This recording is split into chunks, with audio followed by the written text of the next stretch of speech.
দর্শক, আমাদের সাথে আজকে ইনকিলাব ডিজিটালে এমন একজন অতিথি রয়েছেন, নাজমুল হক আলী, যিনি জুলাই গণঅভ্যুত্থানের ১ বছর পেরিয়ে গেলেও আসলে অনেকেই জুলাই গণঅভ্যুত্থানে সেই ক্ষত বয়ে বেড়াচ্ছে।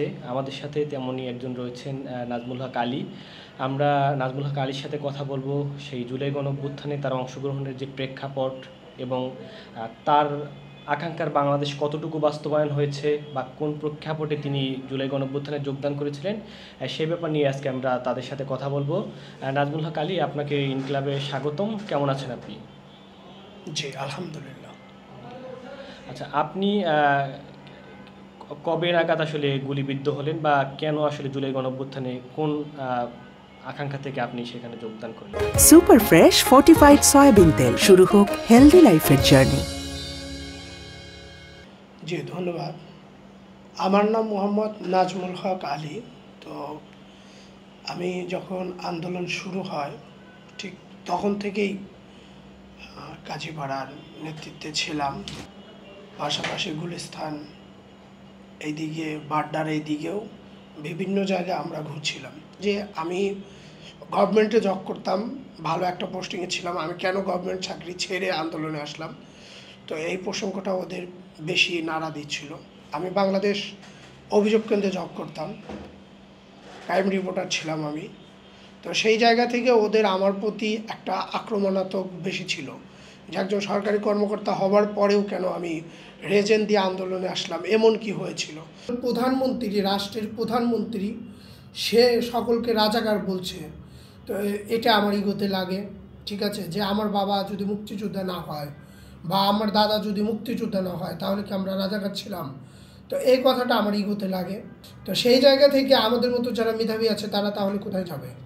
তো সেটার জন্য, যেহেতু এটা একটা কোটা আন্দোলন ছিল, যে শুরুতে আমরা কোটা আন্দোলন নিয়েই আসলে আন্দোলনটা জাগ্রত হয়েছিল।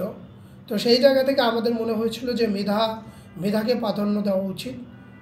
যারা মুক্তিযোদ্ধা ছিল তাদের সম্মান অবশ্যই আছে। আমার ক্ষোভটা ভাই এই জায়গাতেই ছিল।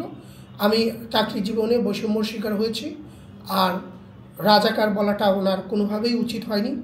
আর দ্বিতীয় বিষয় হচ্ছে যে কোটা বিরোধিতা করার জন্য আমি এই আন্দোলনের স্পিরিট খুঁজে পেয়েছিলাম। আমরা এত ত্যাগ স্বীকার করেছি কিন্তু কিছুই হয়নি বলতে এই জন্যই বলছি, আবার হয়েছেও।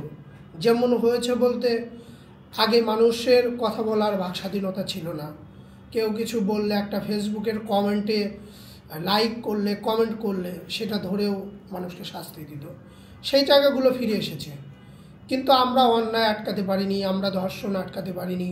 ঠিক আছে, আমরা সেই বিনিয়োগ বাণিজ্য এগুলো আটকাতে পারিনি, চাঁদাবাজি আটকাতে পারিনি, খুন খারাপি আটকাতে পারিনি।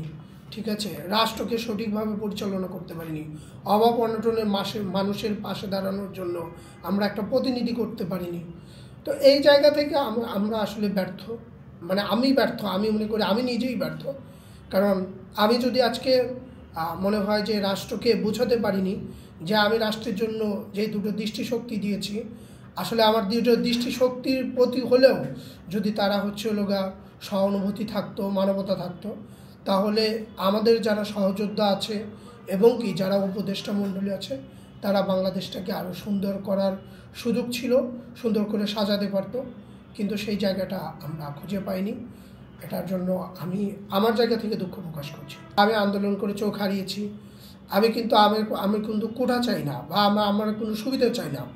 আমি কি চাচ্ছি রাষ্ট্রের কাছে, আমি কি চাচ্ছি আপনাদের কাছে, যে আমি যাতে কিছু করে খেতে পারি, আমি যাতে একটা ব্যবসা রান করতে পারি এবং কি সেই ব্যবসা দ্বারা মানুষকে সহযোগিতা করতে পারি। আমি কারো কাছে হাত পাততে চাই না, বরঞ্চ অন্যের হাতে আমি কিছু তুলে দিতে চাই। ঠিক আছে, আমি কোনো সরকারি সুযোগ সুবিধার দাবিদার না। আমি এতটুকুই দাবি করছি, আজকে আমার এই সাক্ষাৎকারের মূল বিষয়টা হচ্ছে যে আমি কিছু করতে চাই, আমার নিজের পায়ে দাঁড়াতে চাই। আমার যুদ্ধ, আমার সংগ্রাম আমি আমার নিজের মতো করে করতে চাই। আমি চাই না কারো উপর নির্ভরশীল হতে, আমি চাই না কারো সাহায্য সহযোগিতা নিয়ে আমার জীবনটাকে বাঁচিয়ে রাখতে। আমি চাই না যে কারো উপরে নির্ভরশীল হয়ে আমি আমার শেষ নিঃশ্বাসটুকু ত্যাগ করি। আমি যেমন যোদ্ধা ছিলাম, এখনও আছি, ভবিষ্যতেও থাকবো। আপনারা যদি কেউ আমার পাশে থাকেন তাহলে আমাকে আমার ব্যবসার কাজে যদি কেউ সহযোগিতা করতে পারেন তাহলে আমি উপকৃত মনে করব।